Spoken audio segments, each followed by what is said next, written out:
Le jour où je filme cette vidéo de Noël, avec ce décor, ma foi, approximatif derrière, c'est le jour où il y a le plus de soleil de la semaine. Bref, on va pas se plaindre, pour une fois qu'il y a du soleil en région parisienne, on prend. Et puis, soleil, il faut le dire très vite, mais en tout cas, la luminosité est beaucoup plus agréable que dans la vidéo précédente. Bref, commençons cette vidéo.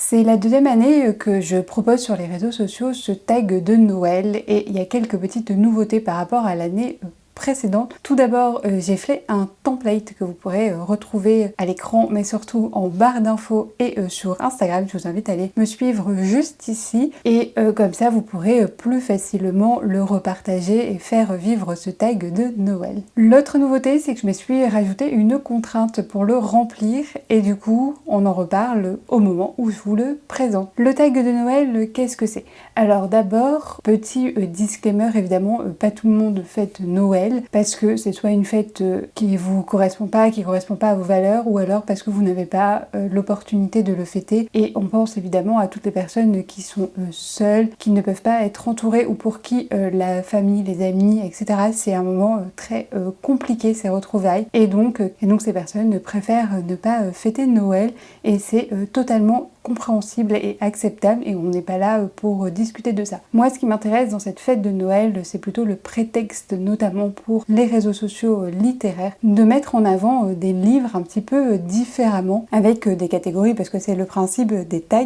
mais du coup de faire vivre des livres qu'on a moins vu passer sur les réseaux sociaux, parce qu'ils sont moins populaires, ou parce qu'ils ont perdu leur hype, ou parce qu'en fait tout simplement ils ne rentrent pas dans les tags ou pales des challenges précédents. Voilà, c'était l'idée qui m'animait. Et moi, c'est une fête qui me plaît vraiment beaucoup. Et donc, j'avais très envie de la mettre en avant, de la mettre à l'honneur avec ce tag-là, parce que je participe pas au challenge des balles du punking pour l'automne et du cold winter pour l'hiver, parce que c'est trop long, c'est trop difficile, et souvent les thématiques ne me plaisent pas. Mais Noël, c'est un peu le point d'orgue dans ces mois d'hiver. Autant décembre, c'est cool, il y a des calendriers l'Avent, il y a plein de bonnes choses. On retrouve pour ma part la famille, les amis, etc. Et j'aime bien cette ambiance festive, mais par contre, janvier et février, c'est la désolation. Il fait froid, il fait nuit, il fait moche, et vraiment, c'est pas une période que j'affectionne beaucoup.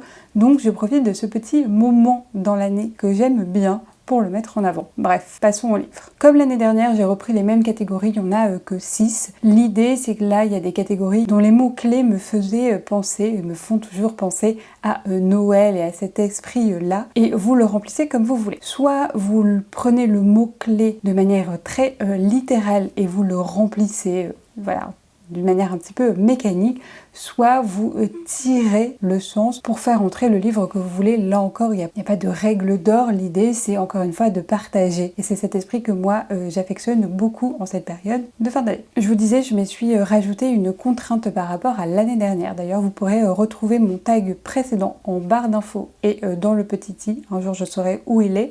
Bref, la nouveauté pour moi, c'est que je me suis imposée de vous présenter que des livres que j'avais lus dans l'année écoulée. Oui. Pourquoi? Parce que je voulais pas faire de redite avec les livres présentés l'année dernière. J'ai un petit peu triché. Il y en a un, vous allez voir, elle est un petit peu difficile, la thématique. Donc je me suis accordé une micro tricherie, puis c'est bon, c'est pas très grave. Alors, la première catégorie, c'est la couleur rouge, parce que rouge pour Noël, voilà, rien que le Père Noël est rouge, mais on va pas revenir sur cette dérive capitaliste autour du Père Noël. Bref, mais c'est vrai que j'associe beaucoup cette couleur rouge aux fêtes de fin d'année et à Noël, et donc dans cette première catégorie, il faut présenter des livres rouges, tout simplement, ou qui parlent de la thématique rouge, ou qui font écho à cette couleur, bref, libre à vous. J'ai mis entre 1 et 2 livres par catégorie, ça dépend de mon inspiration, mais dans rouge, j'ai mis Archives de l'Exode de Becky Chambers, qui est magnifique, donc publié chez La Talente, qui est quand même bien rouge, avec ses nuances autour du rouge. Et en fait, c'est plutôt un prétexte pour vous parler, bien évidemment, de Becky Chambers, de la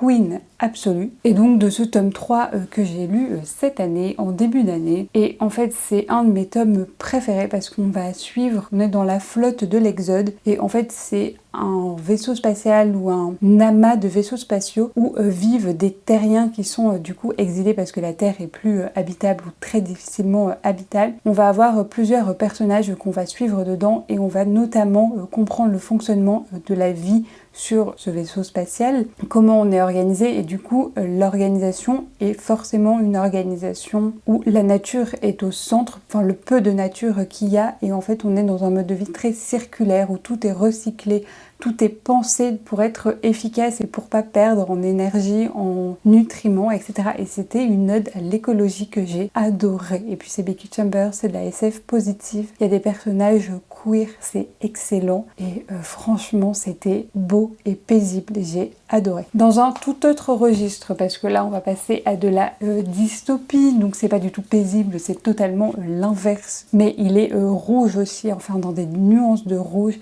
Il s'agit donc du tome 3 d'Absolu de Margot Dessen. On est dans de la dystopie, on est dans les conséquences d'une dictature et comment se révolter contre cette dictature qui amène chaque année je sais plus combien de jeunes dans la zone pour tuer un monstre qu'ils ont eux-mêmes créé. Bref, donc vraiment un régime plus sanglant, plus autoritaire, plus violent, donc très loin de Becky Chambers. J'ai adoré ce tome 3 et la conclusion de cette saga et c'est pareil un prétexte pour vous en parler de la même manière si vous voulez un résumé plus détaillé. J'en ai parlé à plusieurs reprises sur cette chaîne, notamment dans un vlog spécial où je lis les livres achetés aux Utopiales parce que j'ai eu la chance de rencontrer l'autrice mais surtout de l'acheter et de le lire en avant-première. Deuxième sous-catégorie, et là pareil c'est encore une couleur et il faut lire la couleur verte ou un livre associé à la couleur verte. J'étais obligée de vous parler de mon coup de cœur intersidéral du mois de décembre. C'est La Maison au sortilège d'Emilia Arte. Au moment où je vous parle, le post Instagram est sorti pour vous, où j'ai fait une review sur Instagram pour vous dire, j'en fais quasiment jamais, mais là, il fallait que je parle de ce livre-là. C'est incroyable. En fait, on va suivre 3 femmes qui sont de la même famille, de la même lignée matrilinéaire, à 3 générations différentes. Il y en a une au XVIIe siècle, en plein pendant les chasses aux sorcières, et ça va avoir son importance pour la suite. Une deuxième en 1942, les 3 se passent en Angleterre. 1942, donc pendant la guerre, et la troisième aujourd'hui en 2018, je crois. Et en fait, ces 3 femmes, elles vont affronter la société patriarcale dans laquelle elles vivent et qui est horrible avec elles. Elles vont du coup, par leur histoire, nous évoquer ce que ça fait d'être une femme dans cette époque, à la fois les points communs et les différences entre elles. Et du coup, cette vision de la femme qui peut faire peur, qui est montrée du doigt par les hommes notamment, et cette puissance patriarcale et les stigmates que ça leur procure. Ces 3 femmes qui sont à la fois fortes et fragiles, qui sont des personnages complexes et qui ont des problématiques différentes. La première au XVIIe siècle, elle connaît les plantes, elle connaît les remèdes, la nature, et en fait grâce à ça elle peut soigner et tuer, et du coup elle fait très peur. Et là on est vraiment dans la droite lignée des procès de sorcellerie qu'on a accusé des femmes qui maîtrisaient, ou pas toujours d'ailleurs, ces savoirs traditionnels là. Et elle a une relation particulière avec quelqu'un et je préfère laisser ça, enfin vous le laisser découvrir. La deuxième femme, celle qui vit en 1942, elle est noble, fortunée, d'une famille très riche, vit dans cette condition-là où en fait son seul rôle c'est que son père la donne en mariage à quelqu'un pour consolider des relations sociales et une fortune familiale. Et il va lui arriver un truc horrible, et faites attention aux trigger warnings dans ce livre. Si vous voulez le lire, on peut en discuter des trigger warnings, bien évidemment. Elle était toujours en décalage avec ce rêve-là, c'était absolument pas le sien. Elle rêvait d'étudier la nature, et du coup elle va devoir, par la force des choses, vu que son père finit par la mettre à la porte, prendre le contrôle de sa vie, et elle va poursuivre dans un cadre quand même plutôt restreint ses rêves. Et la troisième femme, elle vit une relation toxique, violente avec son conjoint, et elle décide un jour de partir pour une raison pareille que je vous laisserai découvrir. Et en fait ces 3 femmes, elles vont vivre leur histoire, mais aussi elles vont permettre de comprendre les histoires précédentes. Et j'ai trouvé ça magistral. Vraiment, on a une ode au féminisme, on a une ode à l'écoféminisme, et c'est un thème très important parce que ces femmes, elles sont liées à la nature, et il y a vraiment une relation très particulière avec cette nature, et l'image du coup de la sorcière qui s'en dégage, c'était puissant, c'était majestueux, c'était poétique. C'est un premier roman qui est incroyable. Je veux tout lire de cette autrice. Elle n'a rien sorti encore. Mais son prochain livre en VO, s'il vous plaît, sort en 2025, avril 2025.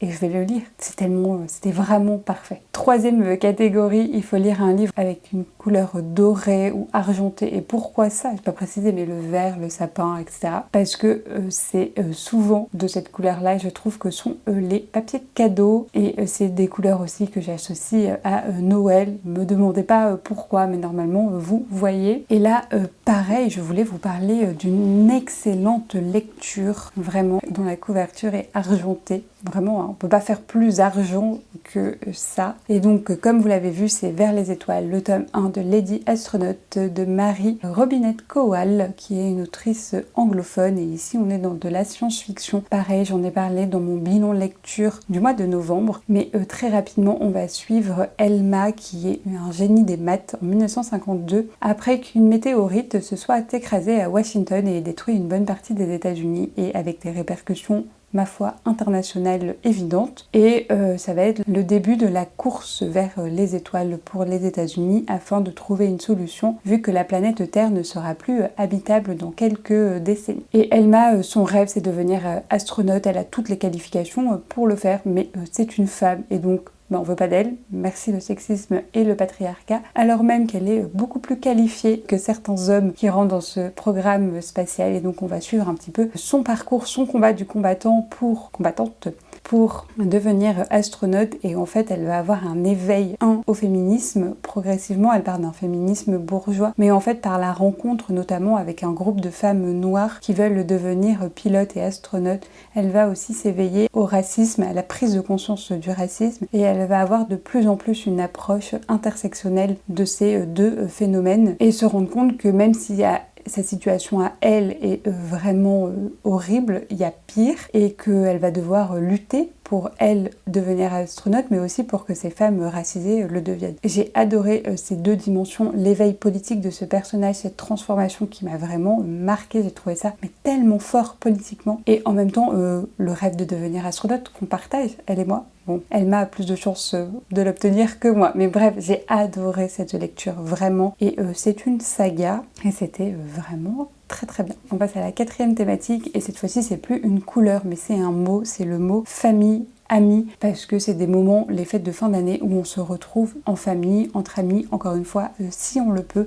Et là, l'idée, c'est d'évoquer des livres qui traitent de la famille. C'est une catégorie plutôt simple à remplir, parce que très souvent, la famille est mentionnée dans les livres. Mais là, l'idée, c'était que cette thématique de la famille soit au cœur des livres présentés. J'en ai choisi deux, très différents d'ailleurs. Le premier, c'est Jacaranda de Gaël Faye, que j'ai adoré, que j'ai vraiment bien aimé. Et ici, le thème de la famille, il est important, parce que c'est les transmissions de cette famille qui font le récit, et en fait c'est surtout les non-dits de cette famille qui donnent lieu au récit. On a Milan, qui est un garçon qui est d'origine rwandaise par sa mère, et en fait la mère ne parle absolument pas du Rwanda, et il découvre ce qui se passe, donc la guerre civile et le génocide au Rwanda, à la télé en 94, et c'est un choc pour lui. Et à plusieurs moments il va aller au Rwanda pour découvrir tellement sa famille, mais aussi une histoire de ce pays, d'une partie de lui-même. Et à travers son histoire personnelle de cheminement au cœur du pays, on a la grande histoire qui nous est racontée avec les procès, parce que là on est dans l'après-guerre civile, et du coup comment le pays a cherché à se reconstruire, à retrouver une certaine forme de cohésion sociale avec ces procès, et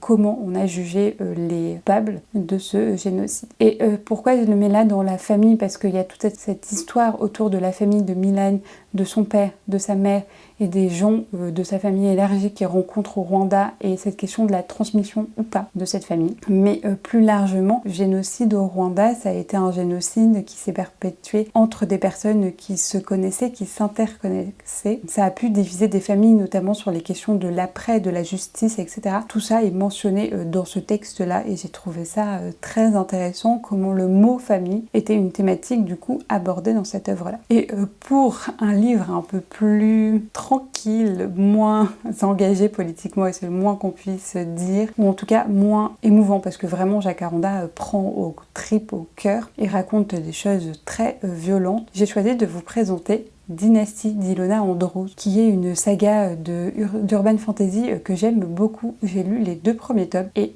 franchement c'est une lecture un petit peu doudou, c'est facile d'y rentrer, ça se dévore et c'est un plaisir d'y retourner. Et pour la petite histoire, très rapidement, on va suivre dans Dynasty un monde transformé. On est aux États-Unis, à Chicago, je crois. Et en fait, il y a des pouvoirs magiques qui se sont développés et des familles les ont et les individus maîtrisent plus ou moins ces pouvoirs et ils sont classés en fonction de leur maîtrise avec au sommet les majeurs et notamment les majeurs des familles les plus riches. Donc ça c'est pour le décor et ça fait des inégalités criantes à la fois en termes de pouvoir magique mais aussi de domination économique et sociale. Dans cette histoire on va suivre notre héroïne dont le nom m'échappe mais bon bref et cette héroïne elle a une entreprise familiale de détective privée mais vraiment une toute petite affaire qui est pas trop connue et en fait on va lui demander dans le tome 1 d'enquêter sur les crimes qu'a fait un enfant d'un de ses majeurs bref et elle va du coup découvrir un peu l'envers du décor, elle va enquêter. Et on a en fait un complot qui se dessine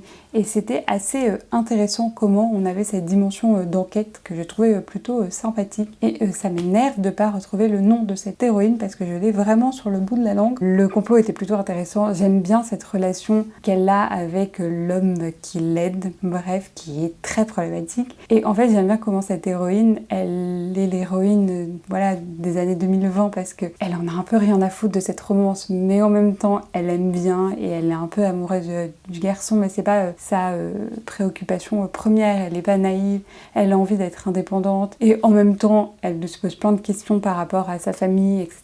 et à ses liens. Et j'ai trouvé ça vraiment... Voilà, c'est comme je vous disais, à chaque fois, c'est une petite série doudou. J'aime bien m'y replonger et là, je sais que je vais me lire le tome 3 soit en décembre, soit en janvier et il y en a 5 ou 6 de tomes. Et j'ai toujours pas retrouvé le nom, mais c'est pas grave.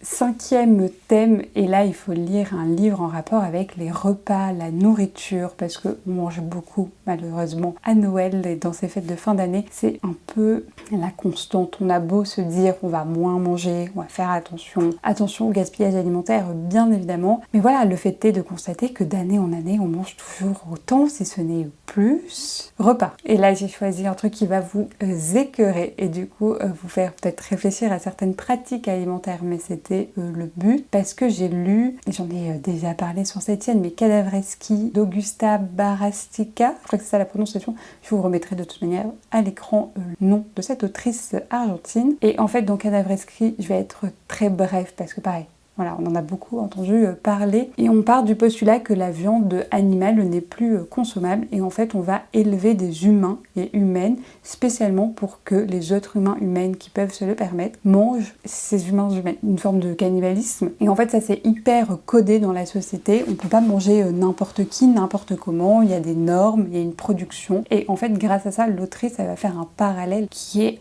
glaçant, surtout si vous y connaissez rien, sur la manière dont on élève pour tuer les animaux dans notre société, les animaux qui vont devenir des produits d'alimentation, voilà, donc les vaches, etc. Le parallèle est ultra bien fait et vraiment, si vous n'y connaissez rien, ça peut que vous faire réfléchir sur cette condition animale et sur le végétarisme. Et nous, dans cette histoire, on va suivre un homme qui travaille pour ces chaînes de production, pour ces usines. Et lui, par contre, il mange pas de viande. On ne sait pas trop pourquoi. Et en fait, il est dans une sorte de dissonance un peu cognitive et c'est notre seul point de repère dans ce monde-là. Et franchement, c'est dégoûtant. Ça fait froid dans le dos. Et c'est parfait pour le thème de la nourriture. Et on arrive à la 6e et dernière catégorie, c'est la thématique des cadeaux, parce que très souvent, à Noël ou à la Saint-Nicolas, on s'offre des cadeaux. Et là, l'idée, c'est peut-être la thématique que je trouve la plus difficile. L'idée, c'est de prendre un livre qui évoque le cadeau. Offrir ou donner est au cœur du texte. Ou alors un livre, j'ai un peu triché pour ça, un livre que vous offrirez ou que vous offrez souvent, ou un livre qu'on vous a offert et que vous avez bien aimé. Faites-vous plaisir, remplissez comme vous voulez cette catégorie et toutes les autres d'ailleurs, tirez à l'infini les mots-clés. Moi j'ai choisi les deux, mais en fait le premier livre rentre largement pour les deux catégories parce qu'il s'appelle Je serai le feu de Digli, il est magnifique vraiment. Et donc comment ça se présente à l'intérieur. On a pour chaque femme poétesse une illustration de Digli la représentant, ou une illustration que Digli a fait en pensant à cette poétesse, une biographie de cette poétesse faite par Digli. Digli dit elle-même qu'elle est très subjective, cette biographie, et des poèmes.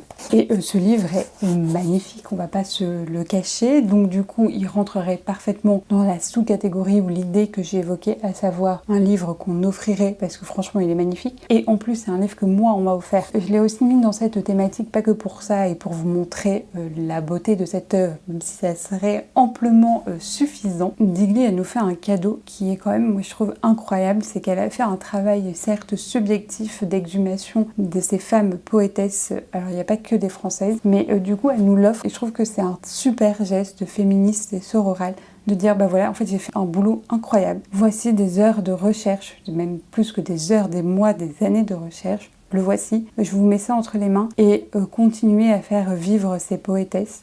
Et je trouve ça magnifique comme geste, et c'est un super cadeau je trouve que l'autrice nous fait, et j'adore du coup découvrir les poétesses dedans. Il y en a quand même pas mal que je connaissais pas, et c'est vraiment très très très plaisant à découvrir, donc merci Digli, et puis à offrir et à se faire offrir, c'est parfait. Et le dernier livre de cette sous-catégorie, c'est le livre que moi j'offre tout le temps, ou que je mentionne tout le temps quand il faut offrir un cadeau, c'est Futur de Lorraine Bastide. Bon, tous ceux et celles qui me connaissent savent que j'ai une passion un peu pour cette dame et tout ce qu'elle a fait et tout ce qu'elle a contribué à faire dans le mouvement féministe. Et là, dans Futur, c'est un essai, et c'est le seul du coup de cette palle. Elle va nous décrire le monde d'après qu'on pourrait faire advenir avec les luttes féministes, écologiques, antiracistes, etc., anticapitalistes, n'oublions pas. Et c'est édifiant parce que c'est un livre qui m'a beaucoup marqué, et j'en avais parlé sur cette chaîne en vous disant que la science-fiction et la fantasy pour moi est arrivé aussi à un moment où lutter c'était évidemment essentiel et il faut continuer à lutter, mais par moments c'était dur d'être que dans une dimension de lutte et de pas réfléchir à l'après et de pas avoir surtout des représentations de cet après. Et par moments ça peut être